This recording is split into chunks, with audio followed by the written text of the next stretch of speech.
চাচা বাড়ি ঘর তো সাজানো কেন, হেনা কোথায়? আর চাচা বলবে বাবা হেনার তো বিয়ে হয়ে গেছে, তুমি বাস খাও, তুমি গাঞ্জা খেয়ে ঘুরে বেড়াও। সত্য কথা কি জানেন?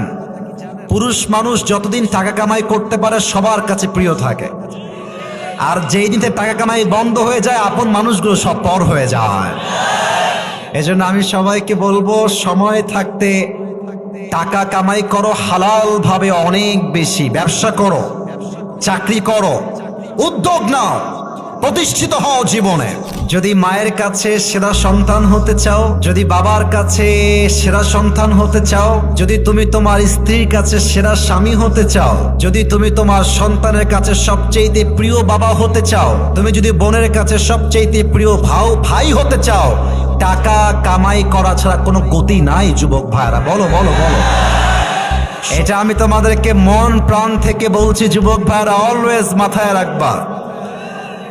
जब जेब में पैसा होता है तो पराए भी अपने हो जाते हैं, और जब जेब में पैसा नहीं होता तो अपने भी पराए हो जाते हैं। পকেট ভর্তি টাকা থাকলে ভালোবাসার মানুষের কোনো অভাব হয় না বাংলাদেশে, আর পকেট খালি হয়ে গেলে ঘরের আপন বউটাও পর হয়ে যায়। এজন্য আমি মাঝে মাঝে বলি, जब जेब में हो पैसे तो लोग पूछते हैं तुम हो कैसे, और जब तुम हो जाओगे कंगाल कोई पूछने नहीं आएगा तुम्हारा हाल।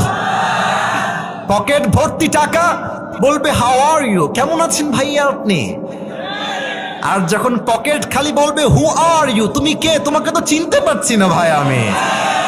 এই পুরো দেশটাই হচ্ছে টাকার খেলা। এই টাকার জন্য হাজার হাজার যুবক তার পছন্দের মেয়েকে বাংলাদেশে বিয়ে করতে পারে না, এবং এই টাকার জন্য আমি মেয়েদেরকে অসম্মান করে কথা বলছি না, সব মেয়েকে আমি আসিফ এক পাল্লায় মাপি না। অনেক মেয়ে টাকা দেখলে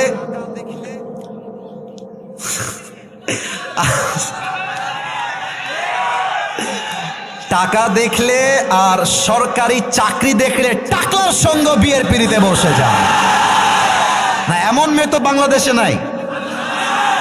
আরে নাই, আরে নাই রে ভাই, থাকলে আল্লাহ হেদায়েত দান করুক, পড়েন সবাই আমিন। এজন্য আমি বলি, পকেট শূন্য থাকা অবস্থায় যে আমাকে হালাল ভাবে বিয়ে করতে চাইবে সে তো আমার ভালোবাসা পাওয়ার যোগ্যতা রাখে, আর যে আমাকে প্রতিষ্ঠিত হওয়ার পরে চাইবে বুঝতে হবে সে আমাকে ভালোবাসে নাই, সে আমার অবস্থানকে ভালোবেসেছে। আল্লাহ যুবক ভাইদেরকে হালাল ভাবে বেশি বেশি ইনকাম করার তৌফিক দান করুক, পড়েন সবাই আমিন।